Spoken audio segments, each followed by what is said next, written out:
Hey everybody, welcome back to Gooseberry Homestead. And as you can hear in the background, the garbage trucks are here. But anyways, the video is not about that.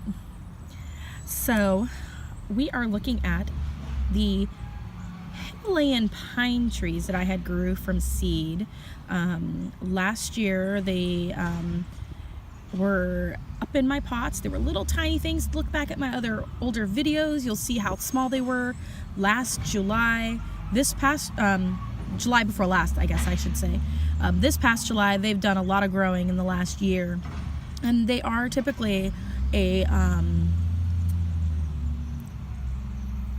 type of tree that is a slow grower, and so they will just put on smaller amounts of growth. In fact, this year they've only grown about, I'm wanting to say, about 1.5 inches, maybe 2 inches.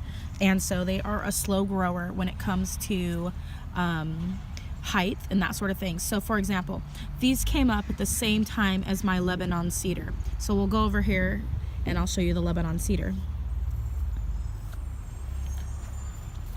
So as you can see, the Lebanon cedar grew about, I'm wanting to say, 8 to 10 inches just this year. And it was a little tiny thing in the middle of that pot. So if you look back at my videos from a few months ago, you can see how much growth this bad boy has put on this year. The Lebanon cedar I'm keeping for our family. It'll be one of the first trees that goes into the ground when we finally buy our property. And so for now it is in the container.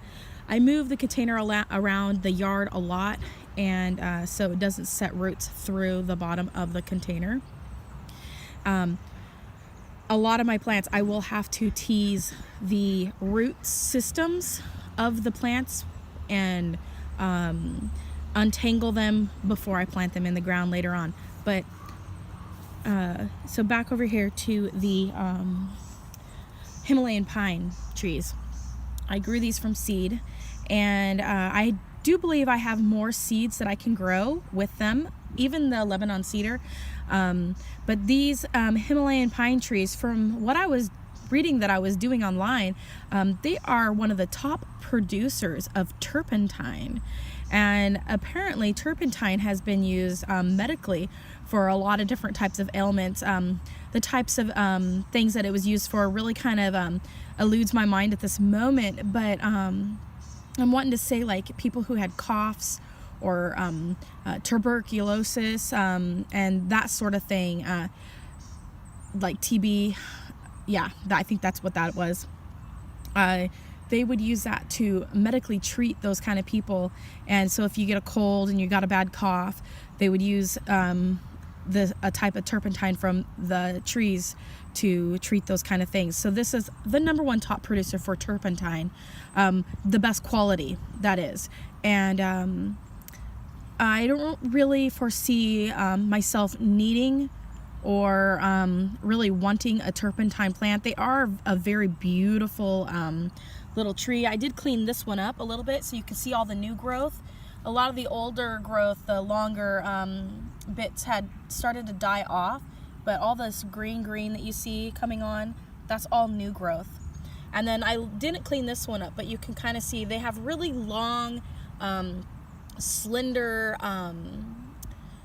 needles on them, and they're gonna be very beautiful trees. And I did take some clippings off of this one. They say the best time to take clippings for rooting these trees are 10 years and younger are the types of trees you want to do.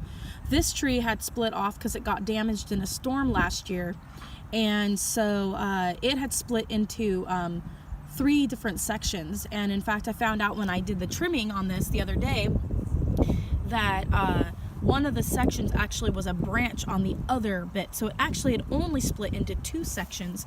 And I'll show you where I trimmed it off, and we can see how it has healed. And it's already healed over. You can barely see, it was right here, right there. It's already healed over, you guys. It looks so nice. And so now it's got a main leader going up again for the tree. And so this is a farewell to the Himalayan pines in my yard. I'm going to be giving these to a couple at my church, a guy that is really, really into trees. And so I know that I think they just bought a brand new house, and they might end up planting it on their own property. They might end up planting it somewhere else. I don't know. But hopefully they plant it on their own property, and they will share images with me in the future of how well they're doing. They're really, really strong little trees, and so I expect really good things from them. Like I said, I do have more seeds in my my stash of seeds that I have, and I could try to start some more from seed. I think when I started these ones, I had put about